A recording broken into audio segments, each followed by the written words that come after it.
안녕하세요. 저는 올해 32살의 직장인 여자입니다. 괜한 조바심으로 파혼하게 된 제 이야기 좀 들어보세요.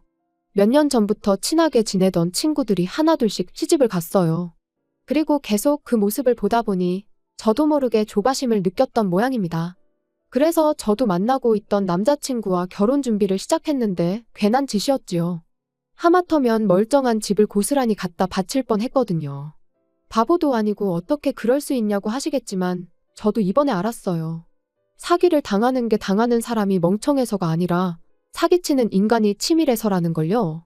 아무튼 이런 인간도 있다는 걸 널리 알리고자 사연을 적어봅니다. 남자친구하고는 같은 업계에서 일을 하며 자연스레 얼굴을 텄어요. 알고 보니 동갑내기여서 금방 친해졌고요. 게다가 당시만 하더라도 남자친구 경력이 저보다 적었거든요. 그런데도 실력이라던가 태도라던가 굉장히 뛰어난 거예요. 그래서 배울 점이 참 많은 친구라고 생각했고 거기에 호감을 느꼈던 것 같아요. 그래서 연애를 시작했습니다. 그런데 일적으로 아무리 뛰어난 사람이라고 해도 사람 됨됨이까지 뛰어난 건 아니었지요. 일단 결혼 이야기는 제가 먼저 꺼냈어요. 앞서 언급했듯이 친구들 하나씩 결혼하는 걸 보면서 조바심을 느꼈던 건 저였으니까요. 그런데 4년을 만나면서 결혼의 기억자도 남자친구는 꺼내지 않았으니 남자친구가 말해주길 기다리고 있다가는 평생 가도 결혼은 못하겠다 싶대요. 그래서 단도직입적으로 제가 물었죠. 나랑 결혼할 생각이 있느냐고요. 그랬더니 남자친구가 그런 생각이 없으면 여지껏 널 왜 만났겠냐며 반문을 하는데 솔직히 당시엔 기쁘면서도 안도감도 느꼈습니다. 아예 생각이 없다고 하면 어떡하나 내심 걱정스러웠으니까요. 그런데 이내 남자친구는 결혼해서 하루빨리 안정적인 가정을 꾸리고 싶긴 하지만 하고 말끝을 흐렸습니다. 그런데 말하던 상대가 말하다 말면 엄청 답답하잖아요. 저도 그랬죠. 그래서 왜 말을 하다 마냐니까 결혼을 하려면 돈이 많이 들지 않냐면서 저더러 너는 얼마나 모아놨냐고 묻대요. 얼마나 모아놨길래 결혼 이야기를 꺼내냐면서요. 참고로 저희 업계 특성상 바닥이 얼마나 좁은지 몰라요. 오죽하면 두세 다리만 건너면 아는 사람을 만날 정도죠. 그리고 그렇다 보니 사람들끼리 대놓고 말은 안 해도 얼마나 버는지 대충 짐작하긴 쉬운 일이었어요. 그러니 저랑 남자친구도 굳이 서로 얼마를 버는지 그런 건 물어본 적이 없고요. 그런데 남자친구가 대놓고 저더러 얼마나 모아놨냐 물으니 순간 좀 당황스러웠지요. 하지만 어쨌든 남자친구보단 제가 더 모아놨을 것 같았거든요. 그래서 이왕 이렇게 된 거 허심탄회하게 속된 말로 다 까놓고 말하는 게 좋겠다 싶었습니다. 그래서 나는 1억 좀 넘게 모아놨지 하니까 남자친구가 자기는 이제 2천 모아놓은 게 달아나요? 그중에서도 1,000은 지금 살고 있는 원룸 보증금으로 묶여 있다고요. 그리고 그 얘기를 들었을 때 실망하지 않았다면 그건 거짓말일 거예요. 그래도 직장 생활을 몇 년을 했는데 2천이라니. 1년에 1,000만 원씩 모으는 것도 힘들 만큼 벌이가 적은 건 아니었을 게 분명했으니까요. 결혼 이야기를 괜히 꺼냈다 싶었습니다. 그런데 남자친구는 오히려 제 심각한 얼굴을 잘못 이해했는지 자기가 처했던 상황을 구구절절 설명하기 시작했어요. 졸업하자마자 학자금 대출도 갚아야 했고 취직한 이후로는 어려운 집안 형편에 얼마씩 생활비도 보태드려야 했다면서요. 그래도 다행인 건 이후로 부모님 형편이 많이 나아지셔서 재작년부터는 생활비를 보태지 않고 있답니다. 학자금 대출도 다 갚았고요. 그래서 이제는 돈이 모일 일밖에 남지 않았다나요?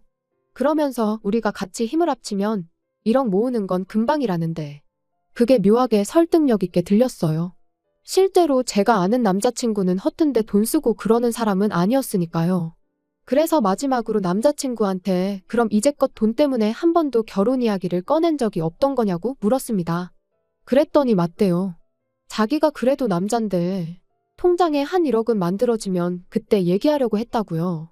그리고는 솔직히 자기가 저랑 동갑이 아니라 두세 살만 많았으면 벌써 결혼 이야기를 꺼내고도 남았을 거라는데 제가 결혼이 어지간히 하고 싶었던 건지 그 말 또한 다 그럴듯하게 들리는 거예요. 아무튼 그래서 그때부터 저희 나름대로 결혼 준비를 조금씩 하기 시작했어요. 마침 웨딩 시즌을 앞두고 박람회가 한참이었길래 가서 상담도 받아보고 주변의 기혼자들에게 여러 가지 조언을 구하기도 하면서요. 그리고 대충 머릿속에서 이런저런 가닥이 잡혀갈 때쯤 집에다 말씀을 드렸습니다. 지금 남자친구랑 결혼하려고 한다고요. 그랬더니 어머니가 어찌나 기뻐하시던지 저는 제가 그렇게 많은 나이라고 생각하진 않았는데 어머니는 30도 넘은 딸이 결혼 이야기가 없으니 나름대로 애가 타셨던 모양입니다. 그리고 얼마 후 정식으로 남자친구를 저희 집에 데려갔어요. 저희 부모님과 남자친구가 처음 만나는 자리였지요. 남자친구가 원래도 싹싹한 성격이다 보니 저희 부모님께선 무척 마음에 들어하시는 눈치셨습니다. 그리고 그래서인지 어머니께서 난데없이 신혼집 걱정은 하지 말라고 그러시는 거예요. 일단 결혼만 하면 신혼집은 어머니가 구해주신다면서요. 그리고 그 말뜻은 저희 부모님이 얼마나 대단한 부자라 아파트 한 채 턱하니 사주겠다 뭐 그런 게 아니었고요. 동네에 빌라를 하나 얻어줄 테니 거기서 살면서 돈을 모으라고. 그리고 어느 정도 돈이 모아지면 빌라를 팔아서 그 돈까지 더해 아파트를 구하라는 뭐 그런 의미셨지요. 물론 처음부터 아파트에서 신혼살림을 시작할 수 있다면 좋겠지만 그럼 대출이자가 장난이 아닐 텐데 저희 벌이를 생각하면 그건 좀 무리다 싶었습니다. 그래서 어머니 말씀대로 하기로 했어요. 그리고 남자친구의 우리가 힘을 합치면 1억은 금방 모은다는 그 말을 100% 믿은 건 아니었지만 그 정도 각오가 있다면 어쨌든 큰 돈은 모을 수 있을 거란 자신감이 있기도 했으니까요. 정말이지 아파트로 가기까지 오래 걸리진 않을 거라 생각했습니다. 그리고 그렇게 그때부턴 정말 본격적으로 결혼 준비를 시작했지요. 그런데 어째서인지 남자친구 어머님과 뭔가 쿵짝이 잘 안 맞는다는 기분이 들대요. 그간에 남자친구가 집에다 한 효도야 자기가 원해서 한 거라 치더라도 어떻게 보면 희생을 한 거고. 게다가 일방적이긴 했어도 저희 어머니께서 집 문제도 해결해 주신다고 했는데 그 부분에 대해서는 이런 방구도 없으셨던 데다가 1,000원 한 장 보태주실 생각도 없으신 눈치셨거든요. 그리고 무엇보다도 예단 이야기부터 꺼내셨으니 솔직히 기분이 많이 상했죠. 하지만 그때까지도 남자친구가 어머님께 무슨 말씀을 하시는 거냐? 이미 여자친구가 해오는 게 얼마나 많은데 예단까지 바라시냐 해가며 제 편을 들어줬어요. 그리고는 자기 파혼당하는 꼴이라도 보고 싶으신 거냐며 화를 내기도 했고요. 그래서 어머님과 삐그덕거리는 느낌이 들었어도 크게 걱정은 안 했습니다. 남자친구가 중간 역할을 지금도 잘해주고 있고 앞으로도 잘해줄 거라고 믿어 의심치 않았으니까요. 그렇게 제가 집을 해가고 예단은 생략하고 남자친구가 혼수를 해오기로 했어요. 저희 어머니께서 빌라 계약을 서둘러서 하신 탓에 이미 집이 비어있던지라 남자친구가 틈틈이 가전제품이나 그릇 같은 걸 사다 채워놓기로 했죠. 그리고 그런 것들을 구매하는 과정에서 다시 한번 남자친구의 경제 개념을 엿볼 수 있었습니다. 뭐 하나 섣불리 사는 일 없이 꼼꼼히 가격 비교도 하고 후기도 확인하는 모습이 남잔데도 참 야무져 보였고요. 하지만 그 모든 게 결국 제 눈을 멀게 하려던 남자친구의 개수작이었다는 걸 알게 되었어요. 남자친구의 자취방 계약 기간이 끝나가고 있던 무렵 결혼식까지는 3달 정도 남은 상황이었습니다. 그런데 남자친구가 저한테 빌라에 먼저 들어가 지내면 안 되겠냐 물어보대요. 빌라는 이미 비어있고 자기가 짐도 어느 정도 챙겨놓았지 않냐며 본가로 돌아가기보단 그 편히 출퇴근하는데 편할 것 같다면서요. 하지만 저희 어머니께서 아무리 그래도 신혼집인데 시골리고 같이 들어가면 좋겠다 하셨습니다. 그러니까 남자친구가 꽤나 아쉬워했는데 저도 어머니의 말씀이 맞다고 생각했네요.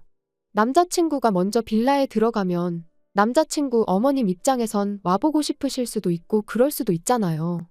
그런데 제가 없는데 왔다 가시면 제 기분이 썩 좋을 것 같지 않았거든요. 아무튼 그래서 일단 남자친구의 집은 빼서 본가로 보내기로 얘기가 되었습니다. 그래도 다행히 남자 혼자 살던 집이라 짐이 많지는 않대요.